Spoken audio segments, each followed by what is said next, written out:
গেল বর্ষা মৌসুমে টাঙ্গাইলের যমুনা ও ধলেশ্বর নদীতে শুরু হয় ভাঙন। বিলীন হয় বসতভিটা, ফসলি জমি, সড়ক ও ব্যবসা প্রতিষ্ঠান। হুমকির মুখে পড়ে শত শত ঘরবাড়ি। পরে ভাঙন রোধে যমুনা ও ধলেশ্বর নদীর বাম তীরে 510 মিটার এলাকা জুড়ে শুরু হয় জিও টিউব ও জিও ব্যাগ ডাম্পিং। তবে ভাঙন রোধে যে জিও ব্যাগ ফেলা হচ্ছে তার 300 মিটার দূর থেকেই করা হচ্ছে বালু উত্তোলন, যাতে নদীর উভয় পাশে তৈরি হয়েছে ভাঙন আতঙ্ক। স্থানীয়দের অভিযোগ, পানি উন্নয়ন বোর্ডের যোগসাজশে চলছে বালু উত্তোলন কার্যক্রম।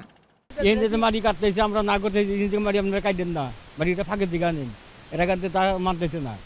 অনেক সুবিধা ওখান থেকে ওই এফেলে উল্টা খালি এফেলে দিতেছে দিয়া টেহাটি না চলে গেলি তারা চলে গেল।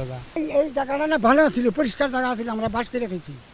এই জায়গাটার মালিক এইটা 5টা ডেজার বসাইছে, বসাই সেই বছর গাঁথা করে দিল, তো তার যত পয়সা ছিল পয়সা আঙুর ভেঙে তুলে দিল। তবে বালু তোলার বিষয় নিয়ে দায়সারা বক্তব্য দিচ্ছেন ঠিকাদার প্রতিষ্ঠানের কর্মকর্তারা। আর পানি উন্নয়ন বোর্ডের নির্বাহী প্রকৌশলী ঠিকাদারের বিরুদ্ধে ব্যবস্থা নেওয়া তো দূরের কথা, উল্টো ঠিকাদারের পক্ষেই সাফাই গাইছেন। লোকাল স্ট্যান্ডেই বস্তা ডাম্পিং করা ধরা আর কি এভাবে। এখন লোকাল স্ট্যান্ডের লোকালি যেখানে স্ট্যান্ড পাওয়া যায়, এখন ওইটা তো ওইখানে ছাড়া বালি ছাড়া তো করতে বালি আনবে এরা, বালি ছাড়া তো আর ওই কাজ করা যাবে না।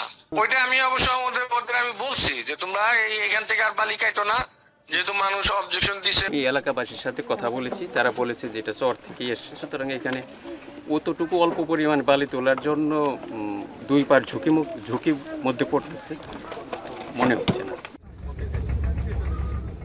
জেলা প্রশাসক বলছেন, ভাঙন রোধে তাৎক্ষণিক ব্যবস্থা গ্রহণ করা হয়েছে, তবে বালু উত্তোলনের বিষয়ে পানি উন্নয়ন বোর্ডের উপরেই দায় দিচ্ছে জেলা প্রশাসক।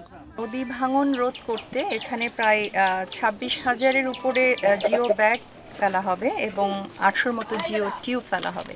তো আশা করি এই কার্যক্রমের ফলে একটা দীর্ঘমেয়াদী টেকসই নদী ভাঙন রোধ আমরা করতে পারবো এখানকার মানুষদের জন্য। পরিবেশবিদরা বলছেন, অপরিকল্পিত ড্রেজিংয়ের ফলে একদিকে হুমকির মুখে পড়ছে পরিবেশ, অন্যদিকে নষ্ট হচ্ছে সরকারি অর্থ। পরিকল্পনা করতে হবে যে আমি কোথায় করব, কিভাবে করব, ডিটেইলস একটা পরিকল্পনা করা দরকার। কারণ এটার সাথে জীববৈচিত্র্যের সম্পর্ক আছে, কারণ নদীতে প্রচুর জীববৈচিত্র্য থাকে, এক একটা জায়গায় এক এক ধরনের জীববৈচিত্র্য থাকে।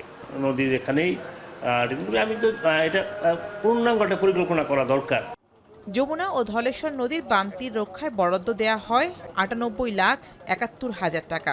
স্থানীয়রা বলছেন, সঠিক তদারকি আর পানি উন্নয়ন বোর্ডের গাফিলতিতে নষ্ট হচ্ছে সরকারের অর্থ।